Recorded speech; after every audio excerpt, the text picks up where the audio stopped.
Bapak Ibu saudara yang dikasih Tuhan, hasil introspeksi diri kita di hadapan Tuhan pasti akan memunculkan pembaharuan budi.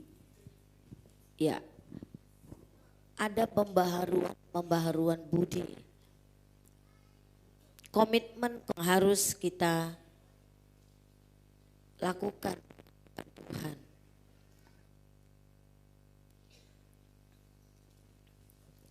Ya, sebagaimana harus dibuat, kita menyusun program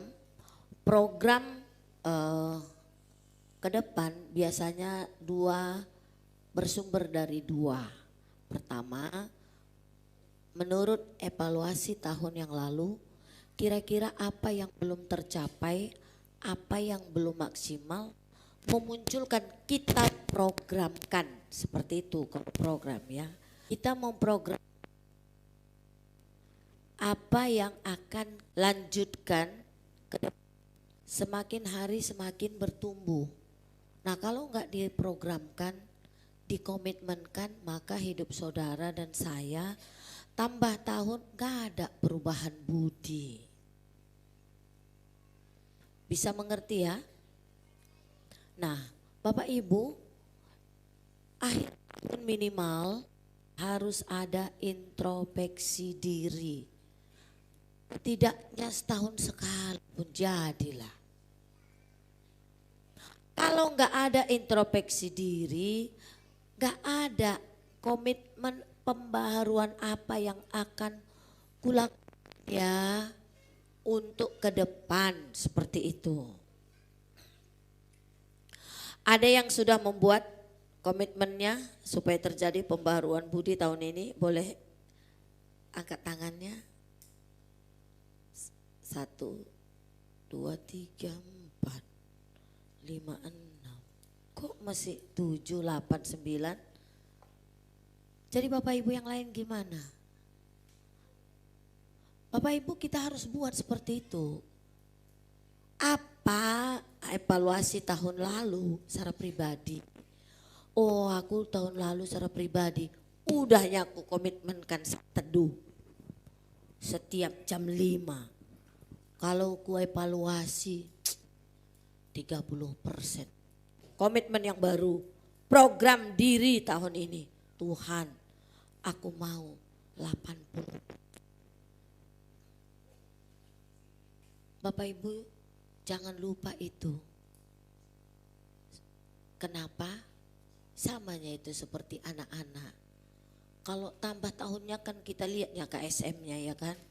Iya anakku ini aturannya udah bisa jalan loh. Kenapa belum? Konsultasi dengan Bu Bidan. Kerohanian kita sama.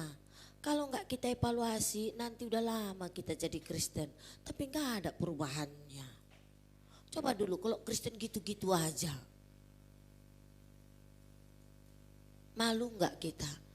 Kristen kan artinya pengikut Kristus. Artinya mirip sama Kristus. Kalau enggak dievaluasi, mana makin mirip dengan Kristus, mana tidak, mana tahu kita. Membagi waktu kayak gitu-gitu aja. Baca Alkitab dari zaman ke zaman tak habis-habis ini dibaca. Coba dulu. Kalau diprogramkan evaluasi coba. Aku sudah Kristen, sudah bertobat. Wah 15 tahun berapa kali sudah ku baca Alkitab ini. Nah ini kan karena kita evaluasi diri. Ini ya. Ini minggu terakhir saya ingatkan lagi bagi Bapak Ibu semua kita. Buatlah evaluasi sehingga memunculkan komitmen baru untuk pembaharuan diri. Nah saya lihat Pak Gembala, oh aku tahun ini kembali Alkitab tahunan sudah disiapkan sama dia udah dibaca. Nah bikin target-target lagi gitu. Harus ada pembaruan diri. Saya juga melakukan itu. Tahun lalu saya sudah berkomitmen mendoakan seluruh jemaat tiap hari. Setiap jam 12. Saya mengevaluasi berapa persen ya. 75%, saya mau 90%. Gitu ada pembaruan-pembaruan budi. Dan kita amati apa yang sudah dibuat Tuhan sejak kita melakukan itu. Nah, ini harus dilakukan sebagai orang Kristen. Baca Roma 1 sampai 11. Kurasa saudara pasti yakin saudara bisa diampuni dosanya dan diselamatkan. Mati masuk surga. Pasal 1 sampai pasal 11. Habis pasal 1 sampai 11, ayat 12, pasal 12 ayat 1 katakan, karena itu, karena kamu sudah diselamatkan oleh pengorbanan Yesus Kristus. Karena itu, karena apa? Karena kamu sudah ditebus. Karena kamu sudah tak dihukum lagi, gak masuk neraka lagi. Karena kemurahan Tuhan semata-mata. Semua itu karena kemurahan, sola gracia. Bukan karena kamu baik, karena pinter, karena kekuatan, karena kebaikanmu. Tapi semata-mata karena belas kasihan Tuhan semata. Gak layak kamu sebenarnya mendapatkan sorga itu. Kamu diampuni. Karena itu dengan lemah lembut Paulus katakan, saudara-saudaraku, ngingat itulah. Karena kemurahan, karena baiknya Tuhan, karena kemurahan Allah itu, aku menasehatkan kamu. Apa itu nasihatnya? Supaya kamu mempersembahkan tubuhmu sebagai persembahan yang hidup. Kalau mau mati untuk Tuhan, kalau enggak kasih karunia, enggak dikasih sama kita. Enggak semua orang dikasih Tuhan kasih untuk mati untuk dia. Kalaupun aku mau martir Tuhan, tak mau aku, kata Tuhan. Karena itu kasih karunia. Tapi yang Tuhan minta kepada orang yang sudah bertobat adalah persembahkan tubuhmu sebagai persembahan hidup gini. Apa ajakin tubuh itu? Sebutkan dari atas. Di kepala ini apa? Pikiran. Rambut gimana mempersembahkannya? Pikiran kita, perkataan kita, keinginan, kan itu loh. Keinginan. Sudah dipersembahkan kepada Tuhan keinginan atau keinginan ku. Gak mau aku. Oh, ini sukaku. Itu bukan dipersembahkan kepada Tuhan namanya. Dipersembahkan artinya tubuh kita rela menyerah seperti domba mati. Gak melawan. Kehendak gak melawan. Keinginan gak melawan apa kata Tuhan. Ini ku, gak mau aku. Nah inilah yang diperintahkan. Persembahkanlah tubuhmu. Karena apa? Demi kemurahan, ingatnya baiknya kemurahan Tuhan yang sudah diberikan kepada kita. Loh, gak gampang loh, gak ringan itu yang diberikan Tuhan kepada orang Kristen. Sorga loh. Keselamatan. Bukan gampang Tuhan memberikan keselamatan bagi kita. Mati dia di kayu salib. Ngingat itu gitu. Demi kemurahan Tuhan itu gitu. Gak gampang aku memberikan sorga ini kepadamu. Aku mati di kayu salib menyerahkan diriku. Gak melawan aku. Kalaupun lalulah cawan ini. Tapi jangan kehendakku yang jadi. Tahukah kamu? Darahku tercurah, hatiku sakit, aku dihina, ditampar, dicambuk, mati di kayu salib demi kamu selamat. Ingatlah itu, demi itu aku minta saudara-saudara. Sekarang persembahkanlah tubuhmu kepada Allah sebagai persembahan yang hidup. Kenapa setelah bertobat? Yang Tuhan minta ini. Kalau ada tensionnya itu berarti penting itu ya. Kenapa? Yang perlu ditekankan beribadah. Ingat ya, pasal 1 sampai 11, bagaimana kita diselamatkan. Pasal 12, kok yang ditekankan itu beribadah, persembahan. Itu ibadah. Ibadah, kenapa itu ditekankan? Mari kita ingat, apa rupanya tujuan diselamatkan. Untuk apa saudara dan saya diselamatkan Tuhan? Untuk apa bangsa Israel dikeluarkan dari Mesir? Mari kita baca Keluaran pasal 9 ayat 1. Banyak ayatnya menunjukkan ini. Kita baca 2, 3 ayat. Berfirmanlah Tuhan kepada Musa, pergilah menghadap Firaun dan berbicaralah kepadanya. Beginilah firman Tuhan Allah orang Ibrani, biarkanlah umatku pergi supaya mereka beribadah kepadaku. Ya, kita tahu itu. Saudara dan saya diselamatkan bukan tujuannya untuk surga, itu pasti, itu nanti. Kan langsung mau ke surga kan? Siapa sini selamat aku langsung mau ke surga sekarang? Siapa? Hah? Belum mau kan langsung ke surga sekarang? Nah, kalau belum mau ke surga ngapain? Nah, ini kita diselamatkan Tuhan supaya kita apa? Beribadah kepadanya. Supaya bisa beribadah. Apa rupanya ibadah? Apa tadi ibadah? Ibadah sejati apa? Mempersembahkan tubuh. Tubuh ya. Tubuh, mempersembahkan tubuh sebagai persembahan yang hidup, bukan yang mati. Hidup ini tiap hari kita. Coba ini luar biasa ini. Bapak Ibu dan saudara dikasih Tuhan, ini harus kita tanamkan dalam diri kita. Setelah diselamatkan yang diminta, tujuan Tuhan kepada orang percaya, kenapa aku menyelamatkan kamu? Supaya kamu beribadah kepada aku. Macam mana rupanya beribadah itu? Ibadah sejati itu mempersembahkan tubuh sebagai persembahan hidup, bukan persembahan mati. Hidup sehari-hari, hidup inilah tubuh kita. Tubuh. Apa aja itu tubuh kita udah tahu itu. Ini dulu masuk akal. Tujuan Tuhan menyelamatkan kita. Jangan kira, udah selamat aku, enak aku, udah ke surga aku. Orang yang tak tahu dia, tujuan dia diselamatkan untuk apa? Jangan-jangan belum dia selamat. Pasal 1 sampai 11 menunjukkan bagaimana cara kita diselamatkan. Pasal 12, sekarang karena kemurahan Tuhan kamu sudah selamat. Karena itu saudara-saudara, aku menasihatkan kamu. Persembahkanlah tubuhmu ya. Kayaknya lembut kali ya, dengan penuh harap. Sebagai persembahan yang hidup. Jadi bukan mati. Jadi Tuhan bukan senang kali kalau kita mati bagi dia. Tapi dia ingin tubuh kita ini dipersembahkan sebagai persembahan yang hidup. Ya. Itulah tujuan diselamatkan. Tujuan kita diselamatkan supaya kita bisa beribadah. Ibadah memang ada 2. Ini beribadah ya. Hari Minggu beribadah. Namanya itu kita sebut ibadah resmi. Tapi ada ibadah satu lagi, ibadah sejati. Apa itu? Ibadah mempersembahkan tubuh sebagai persembahan yang kudus bagi Allah tiap-tiap hari. Jadi ibadah orang Kristen ada 2, ibadah resmi dan ibadah sejati. Ibadah sejati mempersembahkan tubuh sebagai persembahan hidup sehari-hari. Nah, Bapak Ibu sesudah dikasih Tuhan, apa saja itu tubuh yang perlu kita persembahkan kepada Tuhan? Ini pun perlu dikaji supaya kita ingat. Apakah kita ini udah mempersembahkan tubuh atau tidak? Tubuh terdiri dari pikiran. Pikiran kita apakah sama? Maukah tunduk kepada pikiran Tuhan? Samakah perukuran dubali minras perukuran Yesus Kristus? Pikiran kita apakah sama dengan sepikir dengan Tuhan? Nah, kehendak. Saudara anak muda ini banyak kehendaknya. Apakah kehendak anak muda ini tunduk kepada kehendak Tuhan? Saya kira semua punya mimpi ya, cita-cita. Tapi menurut firman Tuhan ini cita-cita pun harus dipersembahkan kepada Tuhan. Apalagi? Tangan. Tangan ini udah dipersembahkan kepada Tuhan atau megang game lebih banyak? Ayo anak-anak ibu gembala. Tangannya udah dipersembahkan enggak untuk Tuhan? Nah, mata. Mata lebih banyak nonton atau baca Alkitab atau melihat yang benar. Nah ini kan tubuh loh. Mata. Mata, tangan. Nih. Udahkah dipersembahkan tangan ini untuk Tuhan? Tangan ini bekerja untuk Tuhan lebih banyak? Atau banyakan megang game? Anak-anak ibu gembala. Mana banyakan tangannya kerja bantu mama papa, menghormati mama papa atau megang game? Ayo.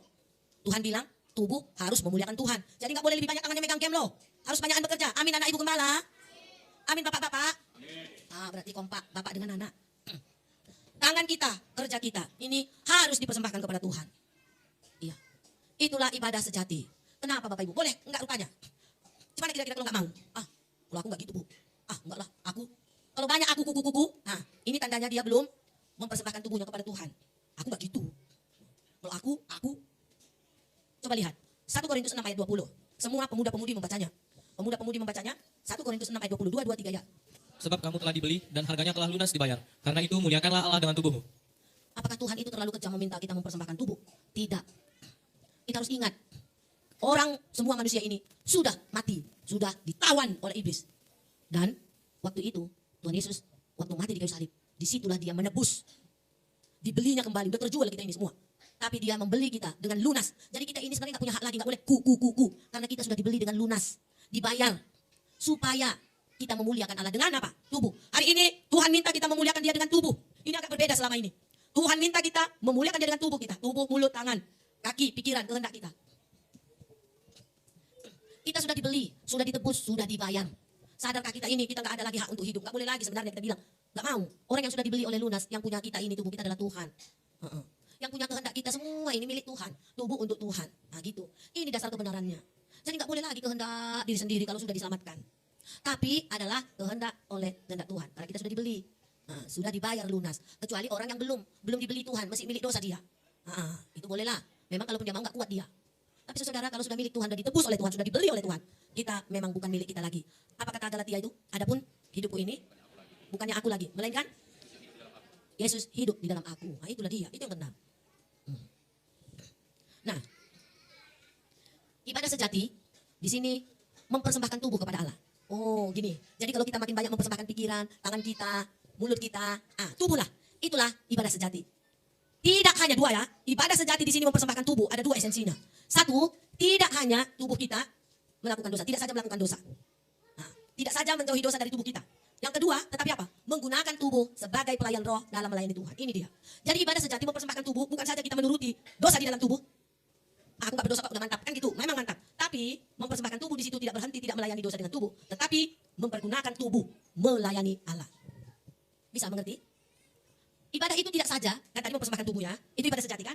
Mempersembahkan tubuh sebagai ibadah sejati itu ada dua hal kita bisa mengerti. Pertama, bukan saja kita tidak menuruti dosa dalam tubuh kita. Misalnya, enggak kita maki-maki orang. Enggak ada gitu, bukan saja tidak maki orang. Aku udah ibadah sejati, mulut keluar ini. Bukan, tapi justru pakai mulut untuk memuliakan Tuhan. Nah, kira-kira begitu. Tidak hanya melakukan dosa dengan tubuh, tetapi memakai tubuh untuk memuliakan Tuhan. Itulah ibadah sejati. Jadi ibadah sejati ini mengacu kepada kehidupan sehari-hari. Ibadah sejati berarti memuliakan Allah dengan tubuh kita. Perilaku seorang Kristen harus mencerminkan karakter Kristus. Di antaranya mengasihi, memaafkan, hidup kudus, dan menyenangkan hati Tuhan Yesus. Orang yang sudah mengalami kemurahan Allah harus memberikan dampak positif bagi lingkungan, baik di sekolah, pergaulan, hingga pekerjaannya. Karena apa? Karena esensinya tadi kepada kehidupan kita sehari-hari. Jadi harus nampak dampaknya. Karena kita mempersembahkan tubuh, maka akan nampak dalam pergaulan kita, berdampak pada di sekolah. Anak-anak ibu gembala kira-kira gimana ya? Nanti sama ibu gembala tanya kepada misnya. Apakah anak-anak ibu gembala ini agak berbeda sudah dengan orang-orang yang belum bertobat di kelasnya? Coba dulu. Apakah sudah berbeda? Udah berdampak? Siapa paling ribut kalau di kelas? Siapa paling taat sama Miss? Apakah lebih taat anak-anak ibu gembala dibandingkan anak-anak yang belum bertobat? Siapa makin paling taat gitu? Yang paling mau dibilangin. Nah, ini harus nampak perbedaannya. Siapa yang mau lebih mengalah? Siapa yang makin sering memaafkan? Nah begitu ya sayang ya. Nah, jadi persembahan yang hidup ini mencakup kepada kehidupan kita sehari-hari. Karena itu dia berdampak kepada lingkungan sekitar. Itulah tadi, karena kita mengasihi seperti Kristus, hidup kudus, menyenangkan hati Tuhan, ini akan berdampak di lingkungan kita, di tempat kita bekerja, dalam pergaulan kita, dalam pekerjaan kita. Yang terakhir, dalam ayat 1 ini ada 3 alasan di situ mengapa kita harus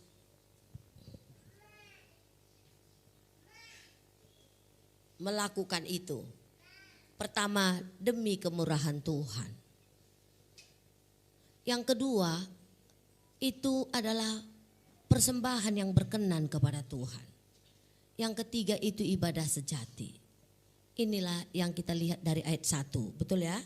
Kita baca sekali lagi apakah 3 ini terdapat di dalamnya. Ayat yang pertama tadi. Karena itu saudara-saudara, demi kemurahan Allah, aku menasehatkan kamu supaya kamu mempersembahkan tubuhmu sebagai persembahan yang hidup, yang kudus dan yang berkenan kepada Allah. Itu adalah ibadahmu yang sejati. Betul ya? Ada 3 alasan. Jelas sekali dalam ayat 1 ini saja. Kenapa kita harus melakukan itu? Pertama, karena ngingat luar biasanya kemurahan Tuhan yang sudah kita alami. Tuhan buat sama kita. Gak ada lagi alasan bagi kita gak mau. Enggak lah, aku mana bisa gitu. Kalian gitu, aku. Demi mengingat kemurahan Tuhan yang begitu besar, yang sudah menyelamatkan kita. Yang kedua, itu adalah persembahan yang berkenan kepada Allah. Mempersembahkan tubuh sebagai yang kudus, itu adalah Berkenan kepada Tuhan, senang kali Tuhan. Berkenan Tuhan itu senang, senang kali Tuhan. Yang ketiga itulah ibadah sejati. Jadi ibadah sejati bukan saja hari Minggu datang ke gereja udah mantap itu. Ibadah sejati adalah mempersembahkan tubuh sebagai persembahan hidup yang kudus kepada Tuhan. Inilah yang Tuhan ingin sampaikan kepada kita. Salah satu yang utama, yang harus dan yang pertama setelah bertobat, Tuhan inginkan dari kita setelah kita diselamatkan, mempersembahkan tubuh karena kita diselamatkan supaya bisa beribadah kepadanya. Ibadah sejati adalah mempersembahkan tubuh sebagai persembahan yang hidup dan yang kudus, yang berkenan kepada Allah. Itulah ibadah sejati. Nah, baru selanjutnya yang dikatakan Tuhan minggu yang lalu. Janganlah menjadi serupa dengan dunia ini. Baru beberapa nasihat-nasihat, aturan-aturan, petunjuk-petunjuk, harapan-harapan yang disampaikan oleh Paulus setelah orang diselamatkan. Bapak Ibu Saudara dikasih Tuhan, demikianlah firman Tuhan yang hari ini bisa kita dengarkan. Sebagaimana orang-orang Yahudi mendengar firman ini, mereka sangat mengerti apa artinya mempersembahkan korban kepada Tuhan. Tapi Tuhan mau bukan korban yang mati, tetapi korban yang hidup. Inilah yang Tuhan inginkan dari kita. Mari kita evaluasi diri kita. Mari kita ambil waktu. Bagi Bapak Ibu yang belum mengambil waktu di hadapan Tuhan, supaya terjadi ini bagi kita.